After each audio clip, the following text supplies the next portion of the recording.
بسم اللہ الرحمن الرحیم الحمد للہ رب العالمین والصلاة والسلام علی رسولہ الکریم وعلی آلہ واصحابہ اجمعین، اما بعد۔ پچھلی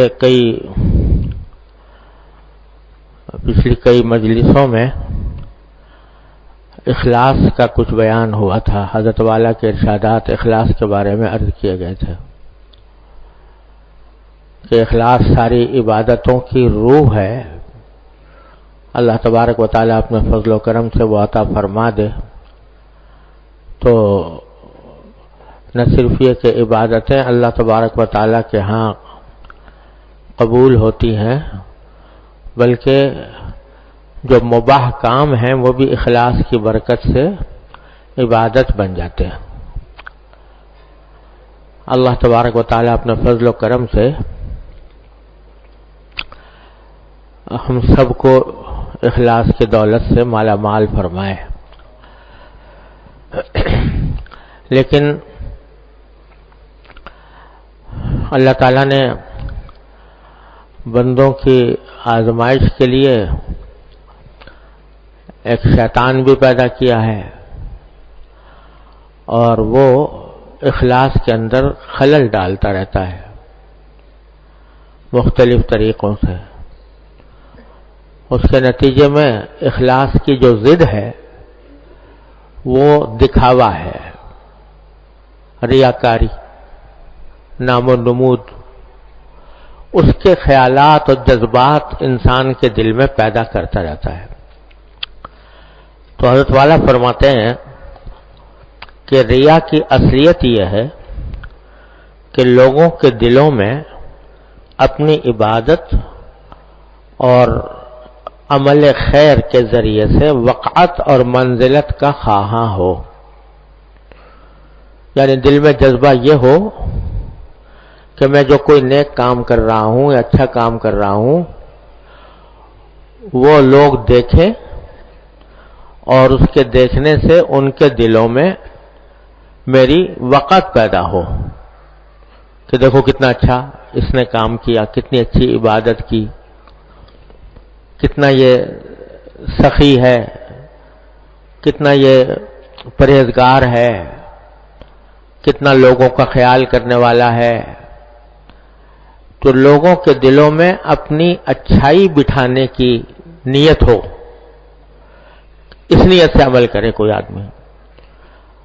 تو یہی عمل جو خیر کا عمل تھا، نیکی کا کام تھا، وہ ریاکاری بن گیا، نام و نمود کا ذریعہ بن گیا، اور وہ ریاکاری جو ہے اس کو حدیث میں شرک کہا گیا ہے کہ من صلی یرائی اشرک باللہ، جو شخص ریاکاری کی غرض سے نماز پڑھے تو اس نے گویا اللہ کے ساتھ کسی دوسرے کو شریک کیا، کیونکہ کام تو کرنا تھا اللہ تعالیٰ کی خوشنودی کی خاطر، اور کیا لوگوں کی خوشنودی کی خاطر کہ وہ مجھے اچھا سمجھا۔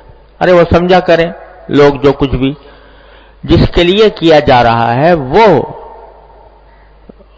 راضی ہو، یہ نیت ہونی چاہیے۔ اور یہ شیطان اس قسم کے جذبات دل میں پیدا کر دیتا ہے، اور خاص طور سے یہ ریاکاری کے جذبات ہمارے جو سماجی تعلقات ہوتے ہیں ان کے اندر بہت زیادہ ہے۔ وہی کام جو اللہ تعالیٰ کی رضا کے لیے ہونا چاہیے تھا وہ لوگوں میں نام پیدا کرنے کے لیے کیا گیا۔ مثلا ہدیے تحفے ہیں، شادی بیاہ کے موقع پر، تقریبات کے موقع پر، یہ اس لیے نہیں دیے جا رہے کہ اس پر مجھے ثواب ملے گا۔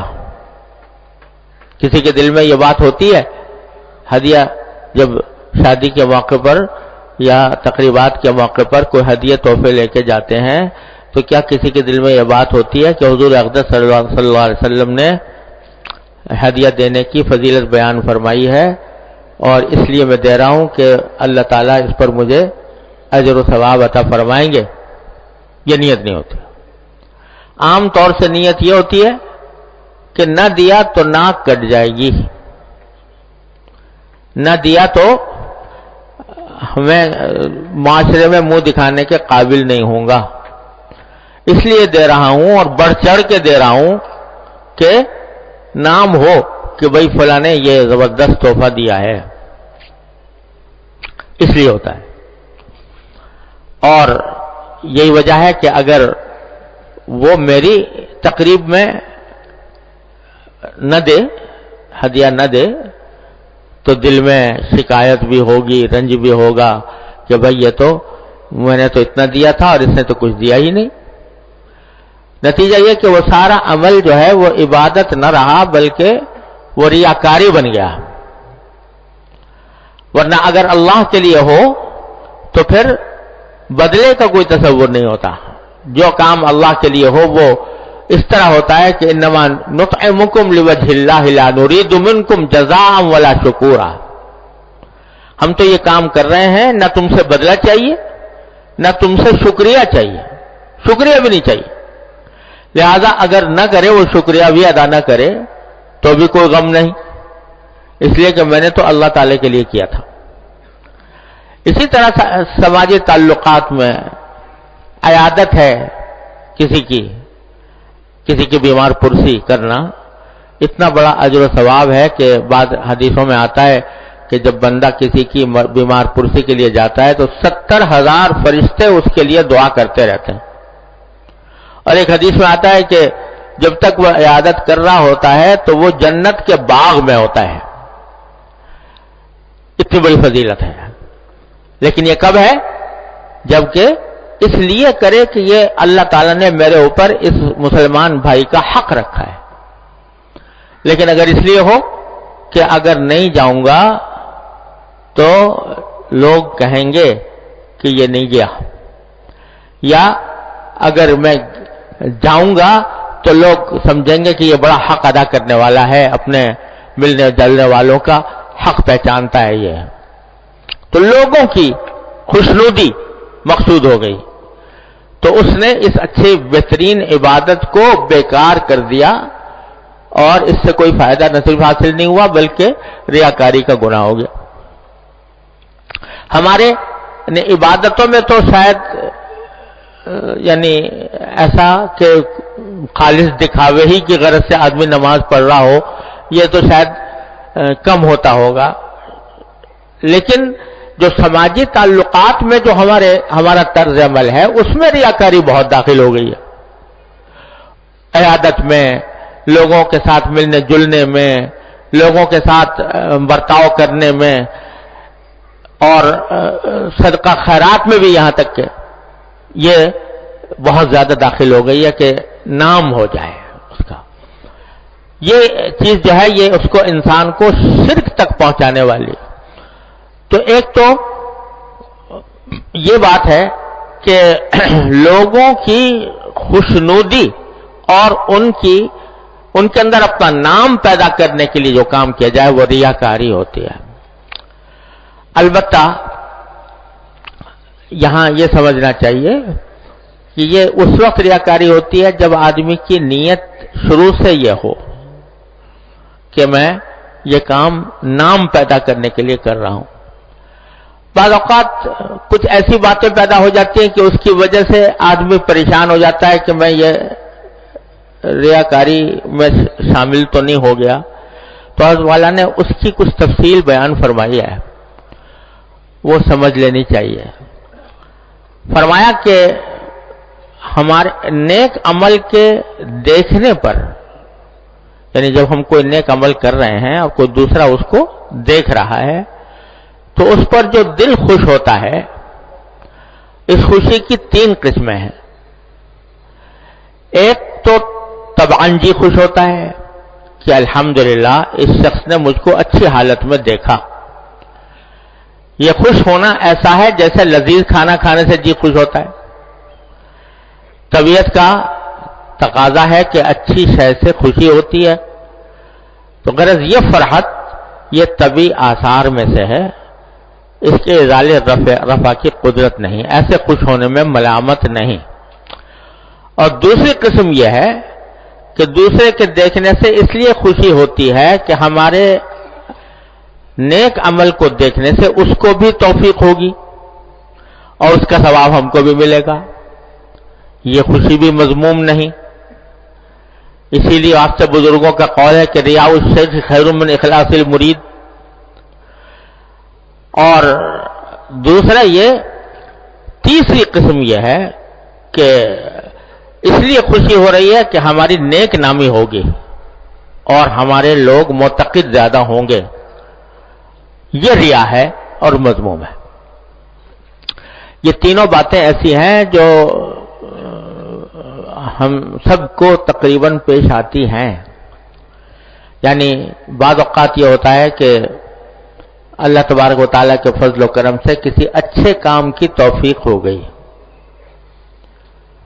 نماز پڑھ رہے تھے, اللہ تعالیٰ نے اپنے فضل و کرم سے خشوع خضوع کے ساتھ نماز پڑھوا دی.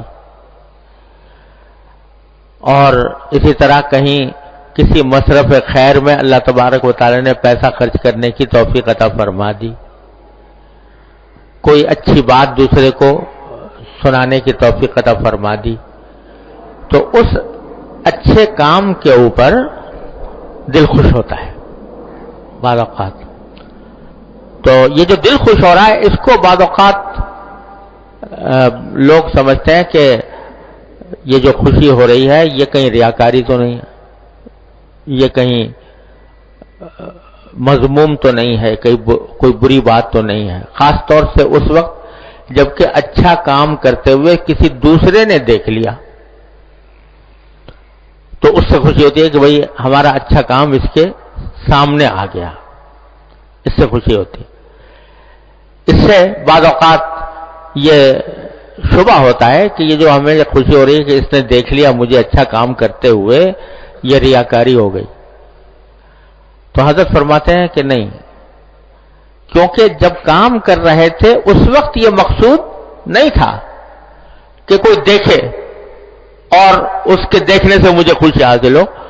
کام تو اللہ تبارک و تعالی ہی کے لیے کیا گیا تھا, اسی کی رضامندی کے لیے کیا گیا تھا. لیکن کام کے دوران کسی اور کی نظر پڑ گئی تو دل خوش ہو گیا کہ بھئی ہمارا اچھا کام اس کے علم میں آ گیا.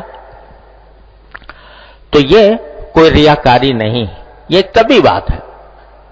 اور اللہ تعالیٰ نے غیر اختیاری امور کا ہمیں مکلف نہیں کیا. یہ غیر اختیاری طور پر جو خوشی حاصل ہوئی یہ انشاءاللہ کسی مواخذے کی موجب نہیں ہوگی. اور اس کی خود حدیث میں صراحت ہے. حدیث میں نبی کریم سرور عالم صلی اللہ علیہ وسلم نے فرمایا کہ اذا سرت کا حسنتک وساعت کا سیئتک فانت مومن. جب تمہیں اپنا اچھے کام کر کے دل میں خوشی ہو اور برا کام کر کے دل میں رنج ہو تو یہ تمہارے ایمان کی علامت ہے. یہ نبی کریم صلی اللہ علیہ وسلم کا ارشاد ہے.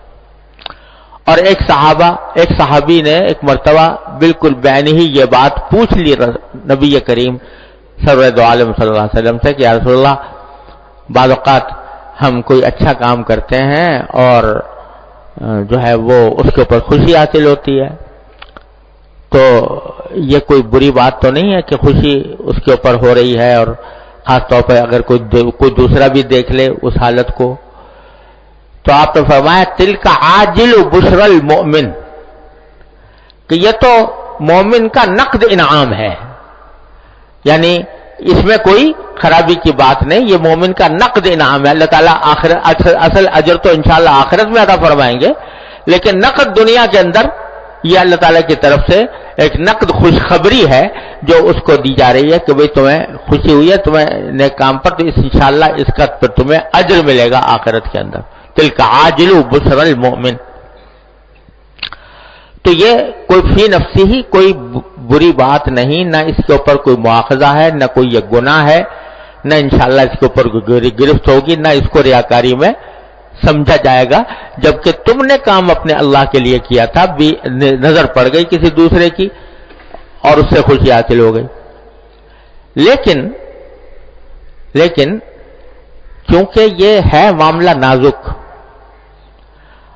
کہ دوسرے کے دیکھنے سے خوشی ہو رہی ہے, یہ کل کو تمہیں کہیں اس پر آمادہ نہ کر دے چلو بھائی اور خوشی حاصل کرو یہ تھوڑی سی، اور اب کام اسی غرض سے کرنے لگو کہ بھائی یہ خوشی ہمیں دوبارہ حاصل ہو، تو یہ خطرہ ہے اس کے آگے بڑھ جانے کا. تو لہذا اس کا بھی علاج چاہیے. علاج یہ چاہیے کہ ایسے موقع پر آدمی اللہ تبارک و تعالی سے رجوع کرے. ہمارے حضرت والا فرمایا کرتے تھے، حضرت عارف قدس اللہ تعالیٰ سے رہو، کہ جب ایسا ہو کہ اپنا کوئی اچھا کام دوسرے کی نظر میں آ گیا اور اس نے تعریف بھی کر دی، فرض کرو، اور اس تعریف سے بھی دل خوش ہوا کہ یہ دوسرا آدمی میری تعریف کر رہا ہے، تو اس وقت تم اپنے اللہ سے رجوع کر لو کہ یا اللہ آپ کا فضل و کرم ہے، آپ کا شکر ہے کہ آپ نے مجھے میری اچھی حالت اس کے سامنے ظاہر فرمائی. اگر میرے عیوب اس کے سامنے آتے، اگر میری اصل حقیقت اس کے سامنے آتی تو یہ نفرت کرتا، یہ مذمت کرتا، یہ اس کو برا سمجھتا. لیکن آپ نے اپنے فضل و کرم سے میرے عیوب چھپا دیے اور اچھائی اس کے اوپر ظاہر فرما دی، لہذا میں اس کے اوپر آپ کا شکر ادا کرتا ہوں. الحمدللہ. دل ہی دل میں فوراً یہ دل میں یہ بات پیدا کر لو، زبان سے کہو یا نہ کہو، دل میں کہہ لو کہ اللہ آپ کا فضل و کرم ہے کہ میری اچھی حالت اس کے سامنے ظاہر فرمائی اور اس کی وجہ سے اس کے دل میں نیک گمان پیدا فرما دیا. ورنہ اگر میری اصل حقیقت ظاہر ہوتی، میرے عیوب اس کے سامنے آتے، تو یہ کبھی بھی مجھے پتہ نہیں کیا سمجھتا، مجھ سے نفرت کرتا. یہ علاج ہے اس کا کہ کہیں آگے چل کر یہ چیز حب جاہ میں اور ریاکاری میں تبدیل نہ ہو جائے. تو ایک تو یہ کر لو، دوسرے یہ کر لو کہ بھائی اس نے تعریف کی ہے دیکھنے والے نے، تو بے شک تعریف کی ہے، لیکن اس کی تعریف سے مجھے کیا حاصل؟ اس کی تعریف مجھے جنت میں نہیں پہنچا سکتی، اس کی تعریف مجھے جہنم سے نجات نہیں دلا سکتی، اس کی تعریف کرنے سے میری آخرت کا انجام درست نہیں ہو سکتا، لہذا اس کی تعریف کرنے سے کیا حاصل؟ اصل بات تو یہ ہے کہ اللہ جل جلالہ جن کے لیے یہ کام کیا جا رہا ہے وہ راضی ہو جائیں، وہ کہتے ہیں کہ ہاں یہ میرے بندے نے یہ کام میرے لیے کیا. تو یہ بھی تصور کر لو، اس وقت دل میں اس کا تصور کر لو کہ اس کی تعریف سے کیا حاصل. ہمارے حضرت والد ماجد رحمۃ اللہ علیہ ایک ہندی کی مثل بیان فرمایا کرتے تھے کبھی کبھی، اور ہے بڑی معنی خیز. وہ فرماتے تھے یہ ہندی زبان میں دوہے ہوتے ہیں، تو اس میں یہ ایک دوہا تھا، اس میں یہ کہا جاتا ہے کہ پیا جس کو چاہے سہاگن وہی، پیا جس کو چاہے سہاگن وہی. اور اس کی کا قصہ یہ تھا کہ ایک عورت تھی، ایک لڑکی تھی، اس کی شادی ہو رہی تھی. تو شادی ہونے کے وقت میں اس کو دلہن بنایا جا رہا تھا، تو اس کی سہیلیاں اس کو دلہن بنا رہی تھیں، اس کا سنگار پٹار کر رہی تھیں. تو اب وہ ایک سہیلی آتی ہے، آ کے کہتی ہے کہ تو بڑی خوبصورت لگ رہی ہے، تیرے یہ زیور بڑا اچھا لگ رہا ہے، تیرا یہ سنگار بہت اچھا لگ رہا ہے. دوسری آتی تو بہت پیاری لگ رہی ہے. تیسری آتی پھر وہ تعریف کرتی. تو سب یہ تعریف کر رہی تھی سہیلیاں اس کی، مگر وہ خاموش تھی، کسی تعریف کے جواب میں کچھ بولتی نہیں تھی. تو کسی سہیلی نے اس سے کہا کہ ارے اتنی تیری تعریف ہو رہی ہے اور تیری سہیلیاں تجھے اس طرح اچھا سمجھ رہی ہیں، تو کوئی جواب ہی نہیں دیتی، کوئی شکریہ ہی کہہ دیتی کہ بھائی شکریہ بہت بہت آپ کا کہ آپ نے مجھے ایسے کہا. کوئی نہ شکریہ کہا، نہ کوئی اس کے اوپر کوئی رد عمل ظاہر کیا، نہ کوئی خوشی کا اظہار کیا. اتنی ساری تعریفیں ہو رہی ہیں پھر بھی تو خوش نہیں ہوتی. تو اس نے کہا میں شکریہ تو ادا کرتی ہوں سب کا، انہوں نے سب نے تعریف کی ہے، لیکن اس کی تعریف سے مجھے کیا ملے گا؟ بات تو جب ہے کہ جہاں جا رہی ہوں وہاں تعریف ہو جائے، اور وہ یہ کہے کہ ہاں ٹھیک ہے یہ خوبصورت ہے اور یہ اچھی ہے، اور وہاں تعریف ہو تب تو اس کا فائدہ ہوگا مجھے. اور یہ سہیلیاں تو مجھے تعریف کر کے بھاگ جائیں گی، یہ تعریف کر کے مجھے خوبصورت قرار دے کے، خوبصورت قرار دے کر، اچھے قرار دے کے یہ تو بھاگ جائیں گی اپنے اپنے گھروں کو. ساری زندگی مجھے جان نباہ کرنا پڑے گا. وہاں اگر تعریف نہ ہوئی اور وہاں لوگوں نے وہاں مجھے اچھا نہ سمجھا گیا تو میں یہ ان کی تعریف کس کام کی؟ تو ہمارے حضرت والد ماجد قدس اللہ تعالیٰ سرہ فرمایا کرتے تھے کہ دیکھو ایک نادان لڑکی، اس کو اتنی سمجھ ہے کہ کس کی تعریف معتبر ہے، کس کی معتبر نہیں ہے، کس کی تعریف سے فائدہ ہے، کس کی تعریف سے فائدہ نہیں ہے.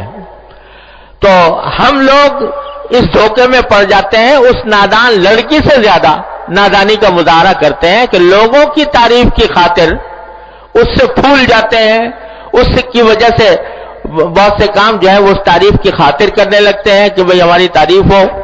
ارے ہو بھی گئی تو کیا ہے، وہ تعریف اس نے کر بھی دی تو ہوا میں اڑ جائے گی وہ تعریف. لیکن اگر وہاں تو سب نے تعریف کی، اللہ بچائے، اور وہاں جا کے پٹائی ہو، اعوذ باللہ العلی العظیم، اور وہاں جا کے عذاب کا سامنا کرنا پڑے تو کیا حاصل اس تعریف کا؟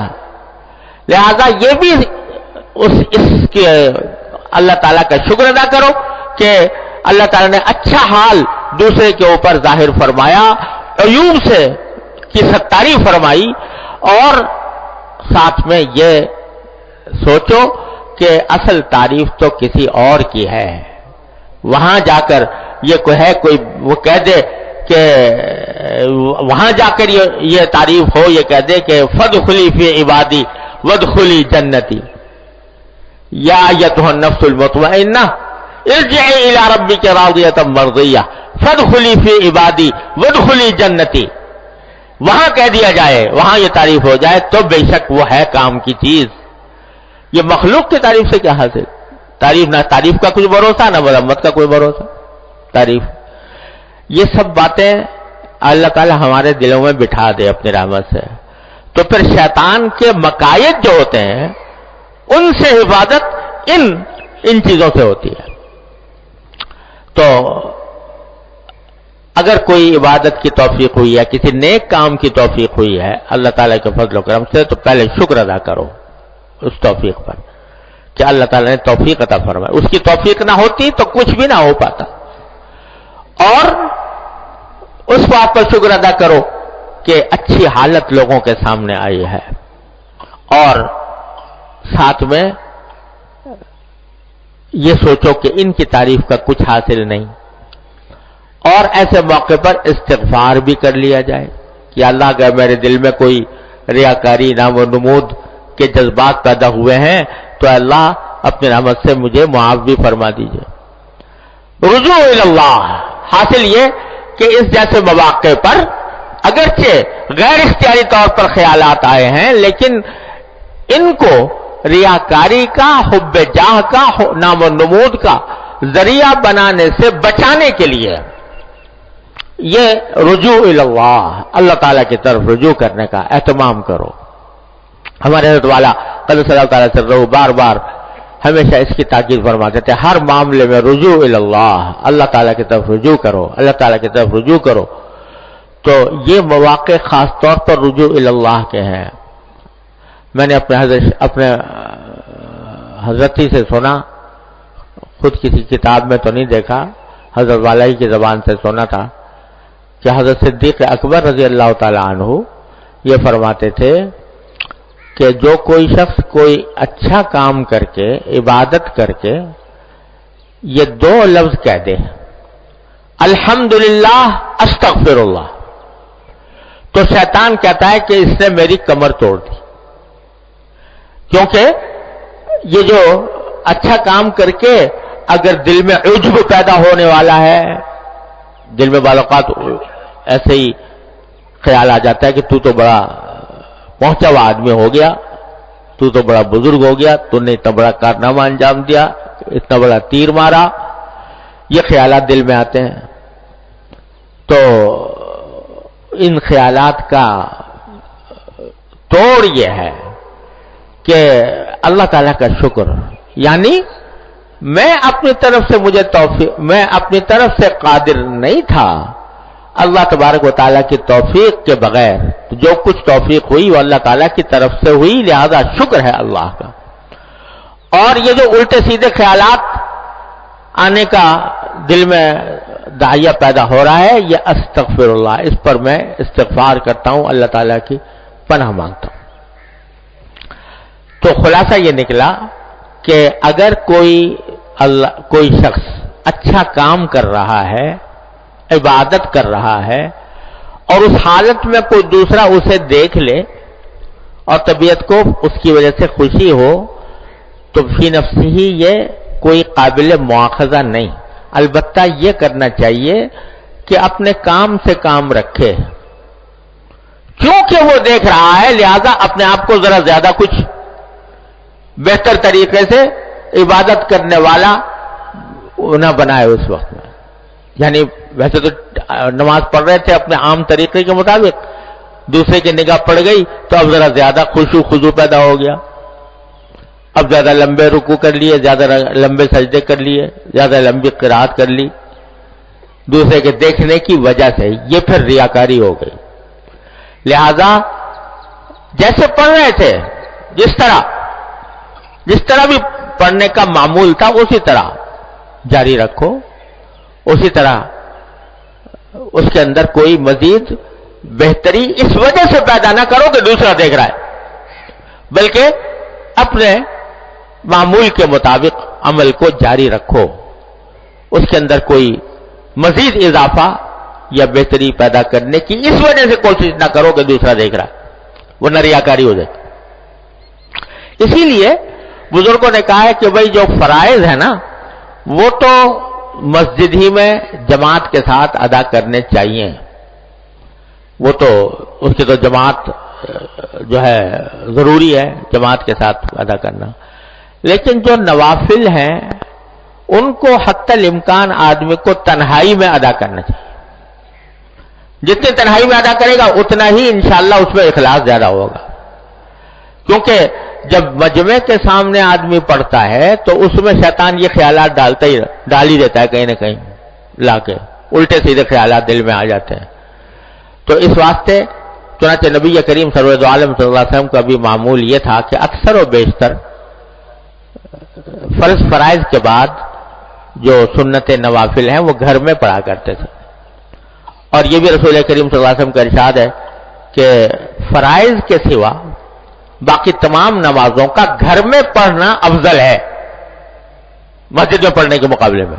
فرائض کا تو مسجد ہی میں پڑھنا ہے، چاہے کوئی دیکھے یا نہ دیکھے. اس میں کوئی آدمی اس واسطے جماعت میں نہ جائے کہ بھئی ریاکاری نہ ہو جائے، یہ غلط بات ہے. وہاں پر تو ضروری ہے کہ جماعت ہی میں سے نماز پڑھے. لیکن فرائض کے علاوہ باقی سنت نوافل میں اصل یہ ہے کہ وہ تنہائی میں پڑھے آدمی، وہ ہو اور اس کا اللہ ہو، تیسرا بیچ میں حائل نہ ہو. اور اس طرح اس کے ریاکاری کے اندیشوں سے بھی اس میں حفاظت ہوتی ہے اللہ تبارک و تعالیٰ کی طرف سے. البتہ ہمارے فقہائے کرام اللہ تعالیٰ ان کو جزائے خیر عطا فرمائے، انہوں نے یہ فرما دیا کہ جو سنن مؤکدہ ہیں، سنت مؤکدہ، وہ مسجد میں پڑھ لے تو کوئی حرج نہیں، کیونکہ اگر اندیشہ ہو کہ گھر میں جاؤں گا تو گھر میں کام دھندے میں لگ جاؤں گا، چھوٹ نہ جائیں، کہیں چھوٹ نہ جائیں، گھر کے کام دھندوں میں لگ کر وہاں میں کہیں چھوٹ نہ جائیں، یا کم از کم اتنا ہو کہ جو جتنی تعجیل مستحب ہے سنتوں کی ادائیگی میں اس میں نقصان آ جائے، تاخیر ہو جائے زیادہ. تو اس لیے کہا کہ سنت باقاعدہ بھی مسجد میں پڑھ لو. البتہ نوافل جو ہیں ان کے بارے میں افضل یہی ہے کہ وہ گھر میں پڑھے جائیں، تنہائی میں پڑھے جائیں. جتنا تنہائی میں پڑھو گے اتنا ہی انشاءاللہ اخلاص زیادہ ہوگا اور ریاکاری کے اندیشوں سے حفاظت ہوگی. اور حقیقت یہ ہے کہ بندے کا جو تعلق تنہائی میں اللہ تبارک و تعالیٰ کے ساتھ ہوتا ہے وہ مجمع میں نہیں ہو سکتا. وہاں تنہائی کے اندر بس وہ ہو اور اس کا اللہ ہو، اس طرح عبادت انجام دے تو یہ بہتر ہے. تو جو آدمی گھر میں جا کر تنہائی میں پڑھ سکتا ہو اور اس کو کوئی مانے نہ ہو، کوئی رکاوٹ نہ ہو، تو افضل یہی ہے کہ وہاں جا کے پڑھے. لیکن جہاں اندیشہ ہو کہ بھئی چھوٹ جائے گا، سنتیں چھوٹ جائیں گی، تو پھر بے شک مسجد میں پڑھ لیں اور سنتیں وہاں پڑھ. تو تنہائی میں عبادت کرنے کی عادت ڈالنی چاہیے تاکہ یہ ریاکاری کے اندیشوں سے حفاظت ہو. اور اگر کہیں ہو جائے تو پھر اس کی تفصیل جو ہے وہ جو عرض کر دی. دوسری قسم حضرت نے یہ بیان فرمائی ہے، وہ ہمارے آپ کی کرنے کی نہیں ہے. وہ یہ کہ خوشی اس وجہ سے ہو رہی ہے دوسرے کے دیکھنے سے کہ یہ بھی مجھے دیکھ کر یہ بھی اچھا عمل کرے گا تو اس کا ثواب مجھے ملے گا. یعنی جس طرح اس نے مجھے نماز پڑھتے دیکھا اسی طرح یہ بھی پڑھے گا دیکھ کر، تو میں اس کا سبب بن گیا. اور جب کوئی شخص کوئی کسی نیک عمل کا سبب بن جائے تو اس کا ثواب اس کو ملتا ہے. یہ بھی نیت صحیح ہے، یہ بری نہیں ہے. اور اسی کو صوفیاء کرام کے ہاں کہا گیا ہے کہ ریاء الشیخ خیر من اخلاص المرید، کہ شیخ کا دوسروں کو دکھانا یہ مرید کے اخلاص سے زیادہ بہتر ہے. تو یہاں دکھانے سے مراد یہ ہے کہ اس لیے یہ دکھانا اس لیے ہے تاکہ یہ مجھے دیکھ کر میری تقلید کرے اور میرا اتباع کرے اور میری طرح یہ بھی ایسا ہی عمل کرے. تو یہ جو ہے یہ بڑی نازک بات ہے کہ آدمی اس لیے کر رہا ہے تاکہ دوسرا دیکھ کر وہ بھی ایسا ہی کرے. مثلا اکثر و بیشتر ایسا ہوتا ہے، یہ خاص طور پر کسی کار خیر میں چندہ دینا ہے تو آدمی بہتر یہ ہے کہ چھپا کر دے. حدیث میں ہے کہ اس طرح صدقہ کرے کہ دائیں ہاتھ سے دے تو بائیں ہاتھ کو پتہ نہ ہو. لیکن اگر اس کو معلوم کرانا، یعنی اس کا کوئی اعلان کرنے سے یہ فائدہ حاصل ہو کہ دوسرے لوگ بھی متوجہ ہوں گے، تو یہ نیت بری نہیں ہے، یہ نیت صحیح ہے. اور شیخ بعض اوقات کوئی عمل کرتا ہے مریدوں کے سامنے، وہ اس لیے کرتا ہے تاکہ یہ مجھے دیکھ کر یہ بھی ایسے کریں. تو ریاء الشیخ خیر من اخلاص المرید کا معنی یہ ہے. لیکن جیسے میں نے عرض کیا کہ یہ میرے آپ کے کرنے کی نہیں ہے. یہ بات یہ وہ جن لوگوں کو اللہ تبارک و تعالی نے مقام تک پہنچا دیا اپنے فضل و کرم سے کہ وہ اخلاص کا پیکر بن گئے، ان کے دل میں ریاکاری کا کوئی شبہ بھی آتا بھی نہیں. وہ اگر یہ کام کریں تو ٹھیک ہے، لیکن میں اور آپ اگر اس فکر میں رہیں گے تو شیطان اسی میں جا کے لا کے کھنڈر ڈال دے گا اور کہیں لے جا کے وہ ہمیں پٹخ دے گا. اس واسطے یہ ہمارے کرنے کا نہیں ہے. لیکن حضرت نے وہ ایک قسم بیان کی ہے ان حضرات کے لیے جو واقعتاً قابل تقلید ہوں، واقعتاً قابل اقتداء ہوں اور ان کے کرنے سے واقعی یہ فائدہ حاصل ہو سکتا. تو یہ دو خوشیاں تو ہیں ٹھیک، باقی جو ہیں جتنی خوشی اس وجہ سے کہ بھئی لوگوں نے دیکھا ہمارا نام ہو جائے گا، لوگوں نے دیکھا تعریف کریں گے، یہ ریاکاری ہے اور یہ خوشی بالکل حرام ہے. اس خوشی کے حاصل کرنے کے لیے کوئی عمل کرنا، تو اس سے بچنے کی یہی صورت ہے. اور بھائی سب سے اہم بات یہ ہے کہ جب بھی کوئی نیک کام کرنے کا موقع آئے، نماز ہو، روزہ ہو، زکوٰۃ ہو، عمرہ ہو، حج ہو، صدقہ ہو، خیرات ہو، تعلیم ہو، تبلیغ ہو، اس کے شروع کرنے سے پہلے یہ پڑھ لیا کرو، انی وجہت وجہ للذی فطر السماوات والارض حنیفا وما انا من المشرکین. جو کر رہا ہوں اے اللہ آپ کے لیے کر رہا ہوں، آپ کے لیے کر رہا ہوں، آپ کے علاوہ دوسروں کی رضا جوئی مقصود نہیں ہے. آپ اپنے فضل و کرم سے مجھے اخلاص کامل کے ساتھ یہ عبادت کرنے کی توفیق عطا فرمائیے، اور ریاکاری کے، نام و نمود کے جذبات سے اللہ ہماری حفاظت فرمائے. یہ دعا کر لیا کرو، رجوع اللہ، اللہ تعالیٰ کی طرف رجوع کر کے پھر کام کرو. انشاءاللہ اللہ تبارک و تعالیٰ اپنے فضل و کرم سے وہ اخلاص کی دولت عطا فرمائیں گے. وصلی اللہ تعالیٰ علی خیر خلقہ سیدنا اللہم صلی علی سیدنا مولانا محمد وعلی آل سیدنا محمد کما صلیت علی ابراہیم وعلی آل ابراہیم انک حمید مجید. ربنا ظلمنا انفسنا وان لم تغفر لنا وترحمنا لنکن من الخاسرین. ربنا ظلمنا انفسنا وان لم تغفر لنا وترحمنا لنكن من الخاسرين. ربنا آتنا في الدنيا حسنة وفي الآخرة حسنة وقنا عذاب النار. یا ارحم الراحمین، اپنے فضل و کرم، اپنے رحمت سے ہمارے تمام گناہوں کو معاف فرما. یا اللہ ہمارے تمام چھوٹے بڑے اگلے پچھلے خفیہ علانیہ ہر طرح کے گناہوں کو معاف فرما. اے اللہ اپنے رحمت سے، اپنے فضل و کرم سے ہمیں اپنے تمام کاموں میں اخلاص عطا فرما. یا اللہ اپنے رضا جوئی کی فکر عطا فرما. یا اللہ آخرت کی فکر عطا فرما. یا ارحم الراحمین، اپنے فضل و کرم سے رحمت سے ہر طرح کے شیطانی دسائس اور دسائس سے ہماری حفاظت فرما. یا اللہ تمام حاضرین کو اور حاضرات کو ان کے تمام جائز مقاصد میں کامیابی عطا فرما. سب کی پریشانیوں کو دور فرما، سب کی مشکلات کو آسان فرما. یا اللہ جن جن لوگوں نے ہم سے دعا کی فرمائش کی، اپنی رحمت سے ان سب کی دلی مرادوں کو پورا فرما. ربنا تقبل منا انك انت السميع العليم وتب علينا انك انت التواب الرحيم. وصلى الله تعالى على خير خلقه سيدنا مولانا محمد وعلى اله واصحابه اجمعين. آمين برحمتك يا ارحم الراحمين.